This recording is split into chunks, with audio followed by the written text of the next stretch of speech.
नमस्कार मित्रों, मैं विकास शाक्या एक बार फिर से आप सबका स्वागत करता हूं अपने चैनल पर। और आज हम शुरू करने जा रहे हैं कली हनुवाणी का 5वां अध्याय, जिसका टाइटल है मृत्यु को हराना। तो आइए देखते हैं इसका पहला भाग। उर्मी के पिछले जन्म के वे दृश्य जो इस जन्म में उसके रोग का कारण थे, अब उजागर हो चुके थे। हनुमान जी ने अश्विन देवों को कहा, इसका यह बुरा रोग तब समाप्त होगा जब वह अपने पिछले जन्म के बच्चे अर्थात रवि से मिलेगी। अश्विन देवों में से एक बोले, ऐसा कैसे संभव है हनुमान जी? उर्मी तो पहले कभी इस जंगल से बाहर भी नहीं निकली है, और रवि यहाँ से सैकड़ों मील दूर एक नगर में रहता है। उर्मी रावण के नगर के पास है और रवि राम के नगर के पास। उनकी संस्कृति, भाषा, चाल चलन सब तो एक दूसरे से भिन्न है। उनमें कोई भी समानता नहीं है।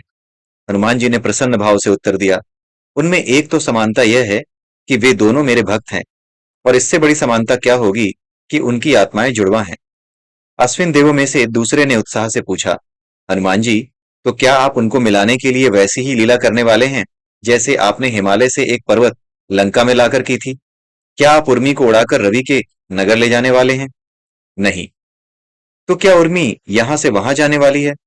परंतु वह एक साधारण महिला है हनुमान जी। वह आपकी तरह एक स्थान से दूसरे स्थान पर बिना समय लिए नहीं जा सकती। हाँ, जा सकती है, हनुमान जी ने विस्तृत मुस्कान के साथ कहा। केवल उनकी आत्माओं का मिलना आवश्यक है, उनके तन मन का मिलना आवश्यक नहीं।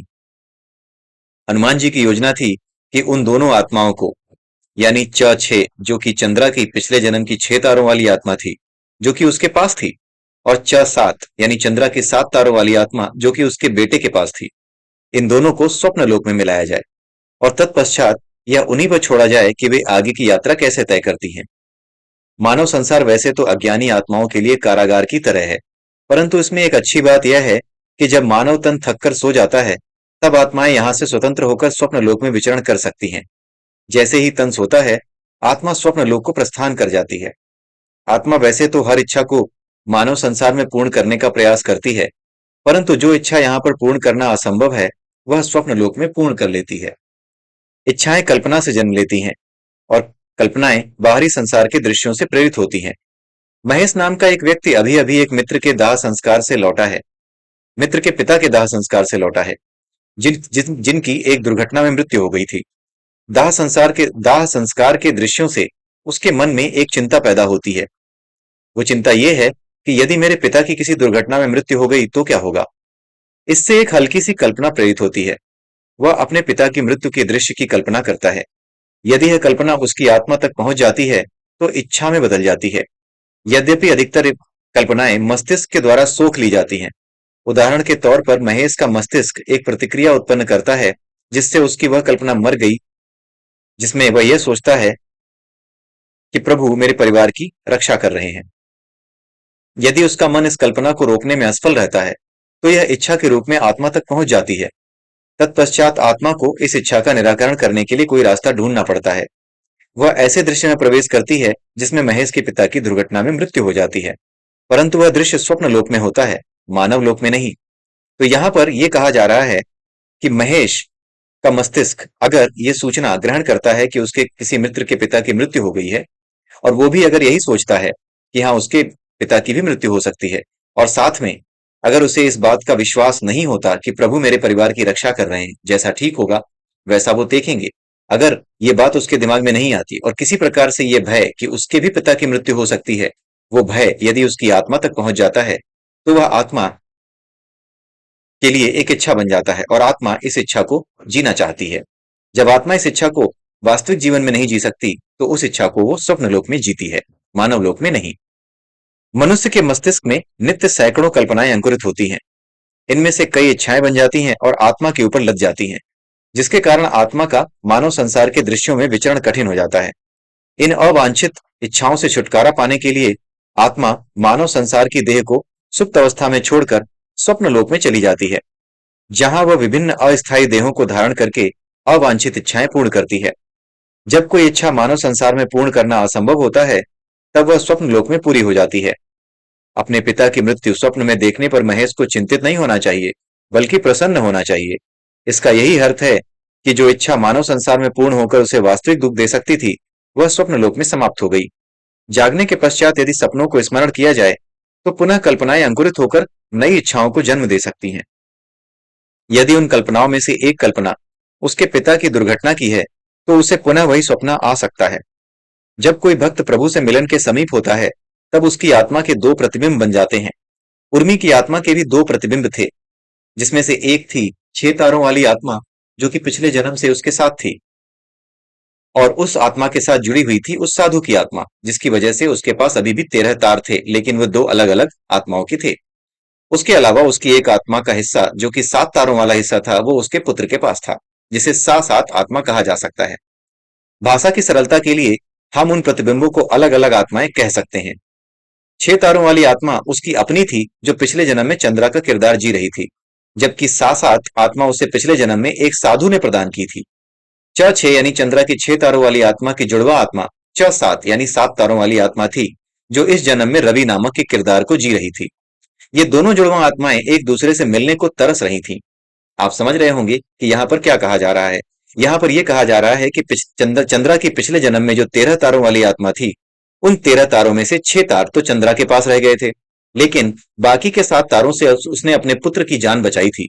इसकी वजह से वो 7 तार उसके पुत्र के पास चले गए थे, और बाकी बचे हुए उसकी आत्मा के 6 तार उसके पास रह गए थे।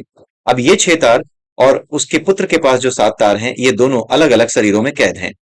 इस वजह से ये, क्योंकि आत्मा तो एक थी, इसलिए ये आत्मा अपने सभी तारों को इकट्ठा करने का प्रयास कर रही है, जिसकी वजह से उर्मी को दौरे पड़ते थे।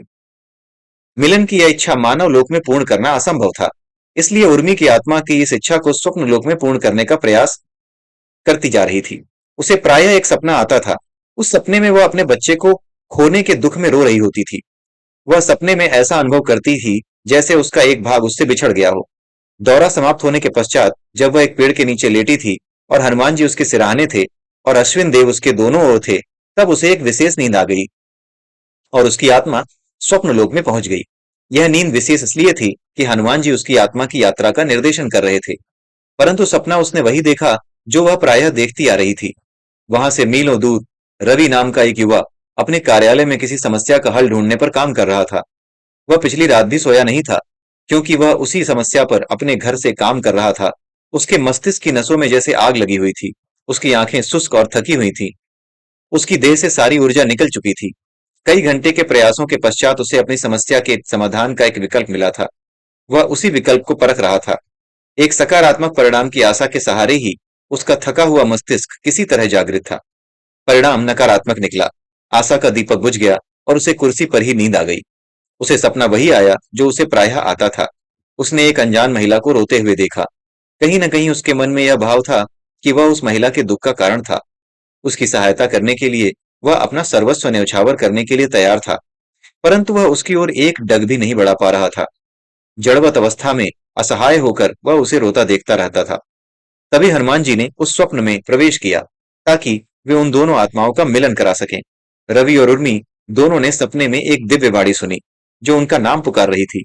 वे दोनों अनायास ही एक प्रकाश की आकृति की ओर खिंचते चले गए। उस आकृति ने हनुमान जी का रूप ले लिया।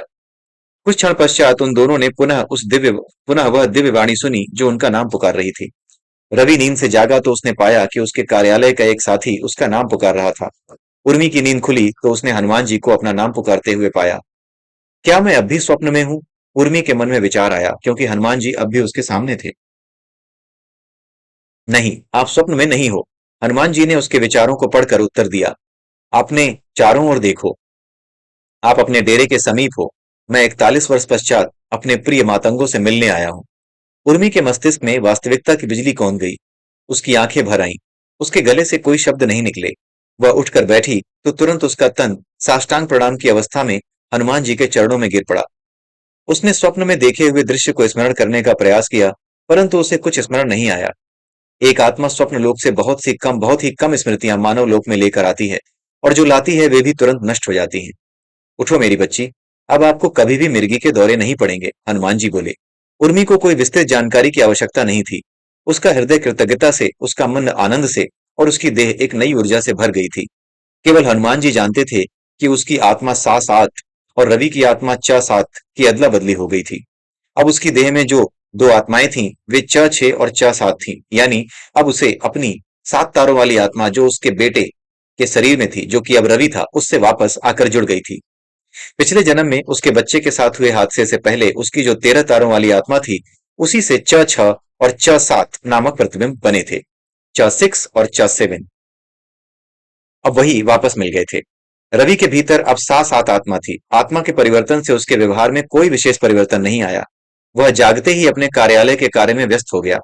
उसे नहीं पता था कि उर्मी नामक किसी कबीलाई महिला के साथ उसका कोई पिछले जन्म का संबंध था। देव, आपकी गति तो प्रकाश से भी अधिक है। एक पल पहले आप स्वप्नलोक में थे और अब आप यहाँ पर भी हो। साष्टांग प्रणाम करने के पश्चात जब उर्मी घुटनों के बल हनुमान जी के चरणों में बैठी, तब उसके मुख से ये शब्द निकले, आप भी तो मेरे साथ सपने में थी और अब यहाँ पर भी हो। हनुमान जी ने एक घुटने पर बैठकर पितृवात्सल्य भाव से ये शब्द कहे। हनुमान जी उसे यह रहस्य बताने वाले थे कि आत्मा बिना कोई समय लिए कहीं भी यात्रा कर सकती है। बाधा उत्पन्न होती है कर्म और इच्छा की उन प्रकाश कोटलियों के कारण जो आत्मा के ऊपर लदी होती हैं। इससे पहले कि वे अपना व्याख्यान शुरू करते, उन्हें वहां पर मृत्यु के देवता यम की उपस्थिति अनुभव हुई। उनकी मुस्कान गंभीरता के भाव में बदल गई। इसी के साथ इस अध्याय का पहला भाग यहीं पर समाप्त होता है। अगले भाग में इस अध्याय का अगला भाग हम देखेंगे। तब तक के लिए जय सिया राम, जय श्री कृष्णा, जय श्री राम।